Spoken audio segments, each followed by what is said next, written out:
Why are you even in this house? You're like a parasite living off of us here." As soon as the words left my mouth, my mother-in-law wasted no time throwing my belongings out of the window. I protested her irrational actions, asking, "What did you say? Don't you dare talk back to me. Can you pick my stuff up, please?" I pleaded. In response, my mother-in-law put a knife to my throat, paralyzing me with fear. "Get out, or this won't just be a game anymore," she threatened. "I understand.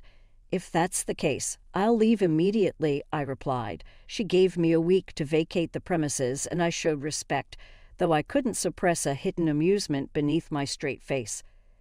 Little did she know that I was the one supporting this house. Despite the torment I endured living with my mother-in-law, the fear from earlier vanished. I thought, if you've got what it takes, then prove it. I'll give you a week. I expect you to be out of here by then, she declared. "Thank you," I said, showing respect, though laughter lingered just beneath the surface, hoping she didn't notice. I believed my departure would bring peace to our home. Little did she know, leaving her in the family home, I moved to a high-rise apartment. Eventually she would learn the truth, but by then it would be too late. I am Valerie Reynolds, applying my past work experience while working from home. It had been 5 years since I married Justin, expecting a peaceful and happy life. However, life took an unexpected turn when Justin had a construction site accident, resulting in the loss of most of the use of his dominant arm. Grateful that he survived, I found myself in the hospital room, tears streaming down my face. My mother-in-law arrived, seemingly oblivious to my presence, rushing to Justin's side. She suggested he stay with her, and I was taken aback by the proposal. When she noticed my surprise, she coldly questioned, "What's wrong? Do you have a problem with that?" "No, it's not that. It's just a bit sudden with my son like this," I retorted, irritated by her words. Justin, however, expressed his trust in me, saying, "Valerie has been working hard all this time. That's why I trust her." Going forward, my mother-in-law, displeased, made an inaudible noise, but she couldn't sway my determination.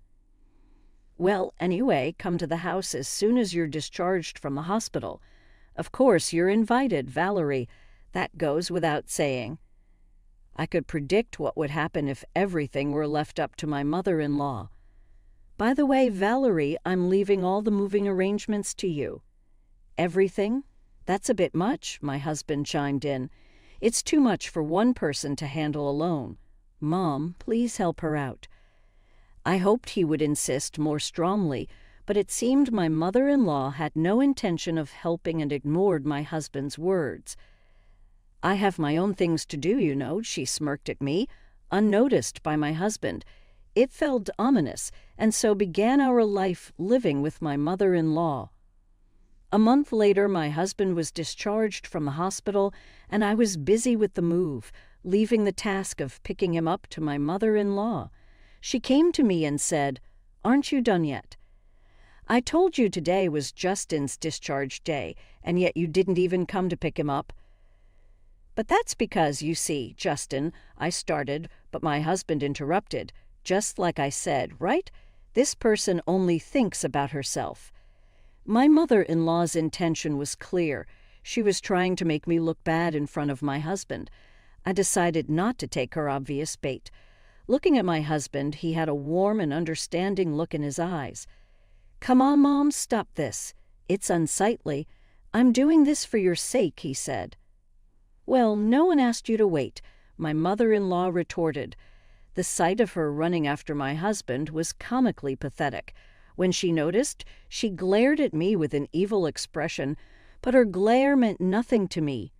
"Justin, you can just take it easy and relax at home from now on," I suggested. "That's impossible. My right hand might not work, but I don't want to be a burden on Valerie," he replied. "I can understand that, but you've just been discharged from the hospital. Still, I can be satisfied if I don't do something." Justin was adamant, and initially I had hoped he would take some time to relax.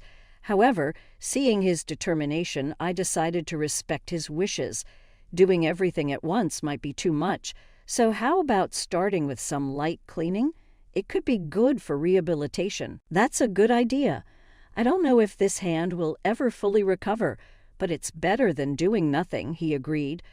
But on one condition, don't overdo it. Got it? I wouldn't want to be scolded. It's scary to make you angry. Justin acted as if nothing was wrong, making it clear that he didn't want to make me worry. So I resolved to work even harder for the both of us. However, I have forgotten about one person who would interfere. Valerie, wait a minute. What's the matter? Why is Justin cleaning? You must have forced him to do it, right? Your words are just a front, my mother-in-law accused. She judged things only by what she saw, oblivious to the underlying thoughts and emotions. Dealing with that was a challenge in itself. You're always just cooped up in your room playing around. Honestly, in such a situation with your husband seriously injured. Actually, I'm working. It's called remote work these days, I explained. Him. I've had enough of that excuse, she exclaimed. It's not an excuse, I replied. Just then, my mother-in-law grabbed a nearby trash can and threw it at me. Luckily, it didn't hit me directly, but the trash went everywhere. I lost the energy to explain things to her further.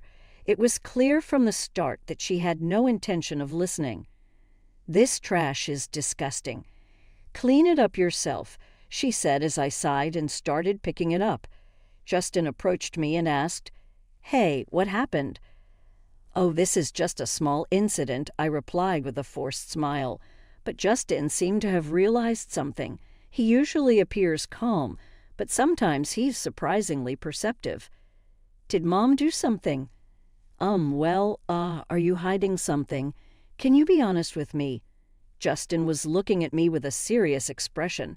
Seeing his face, I felt that I couldn't lie, so I told him what had happened. "Got it. I'll talk to Mom about this." "Oh, it's fine, you really." "But it's not okay. I'll talk to her properly." "No, but that is." I was happy to get his help, but I was worried about what would come next. In the end, I would be the one blamed. I stared at the ceiling, deep in thought. Night came, and I thought, Valerie was just playing around. That's not true. Valerie has been working hard, even my share. Then why were you cleaning? I offered to do it. I can't just sit around doing nothing at home. But you just got out of the hospital. I know my own body best. Justin's stern words silenced his mother. She might not have expected her son to speak to her like that.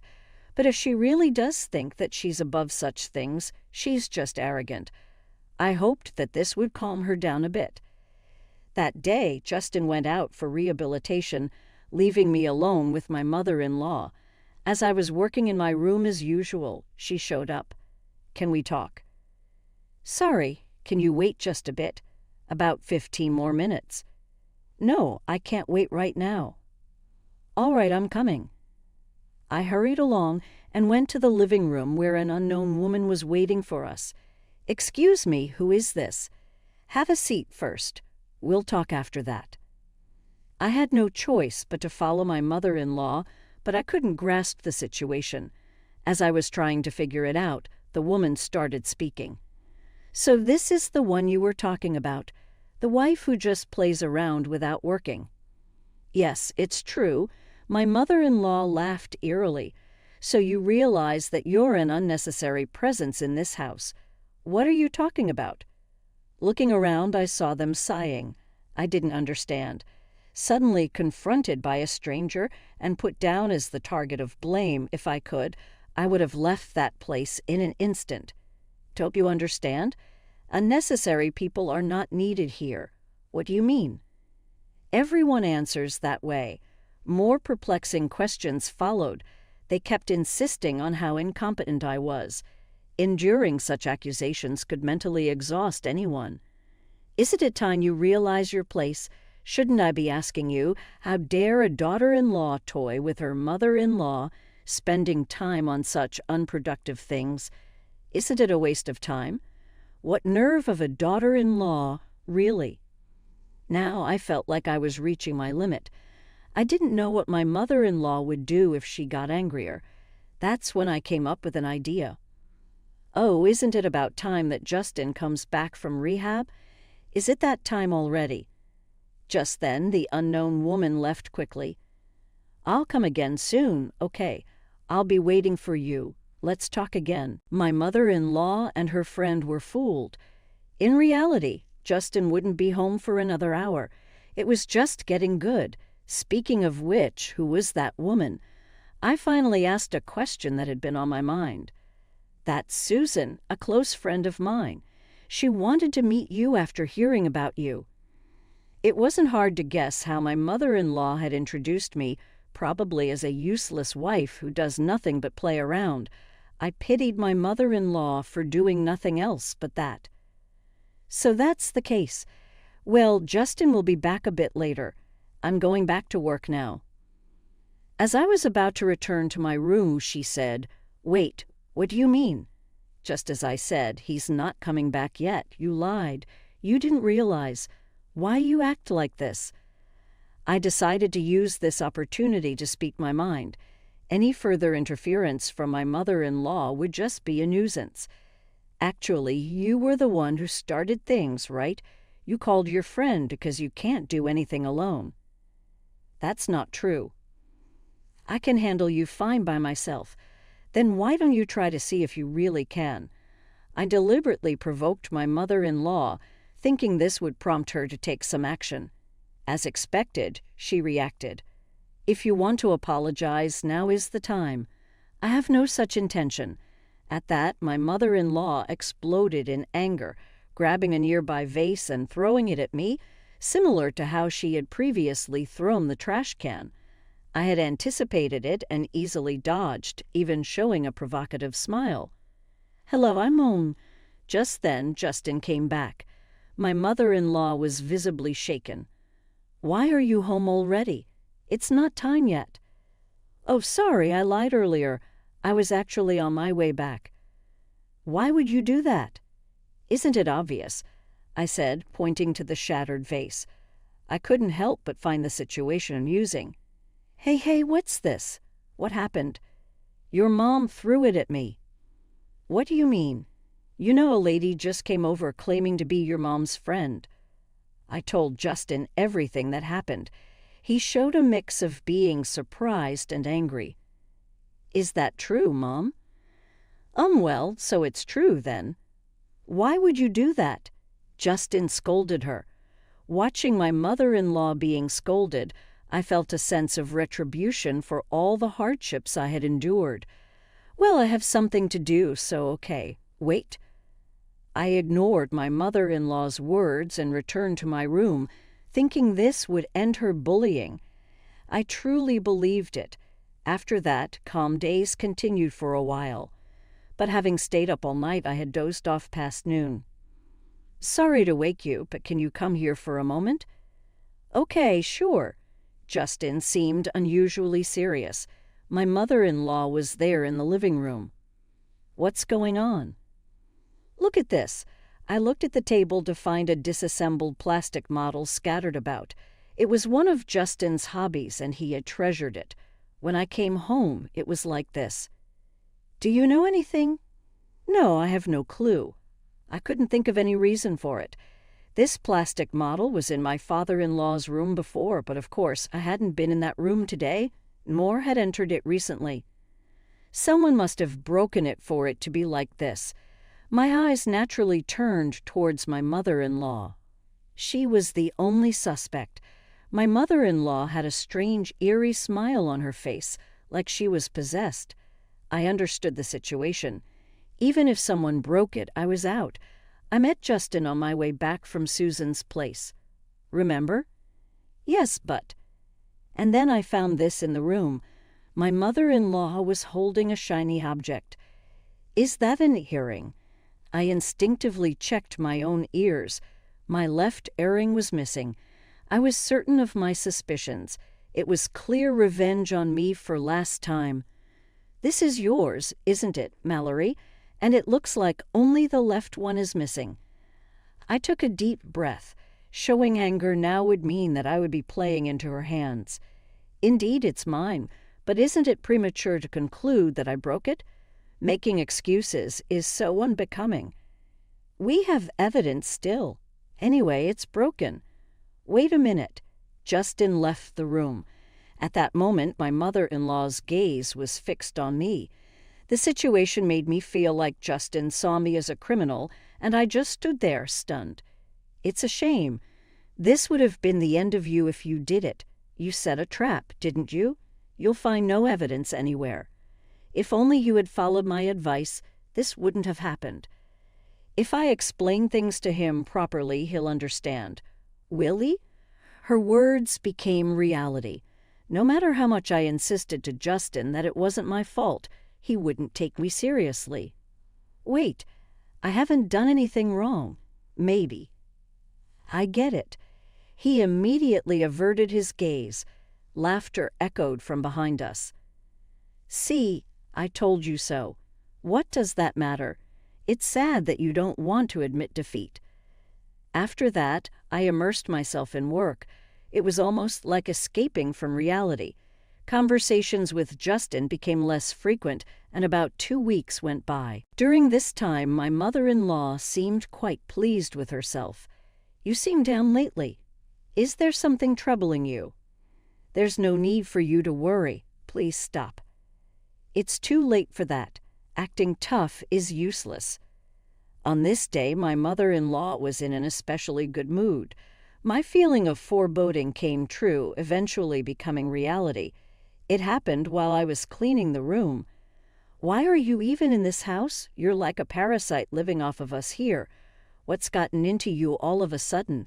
You always talk back. Such a noisy daughter-in-law.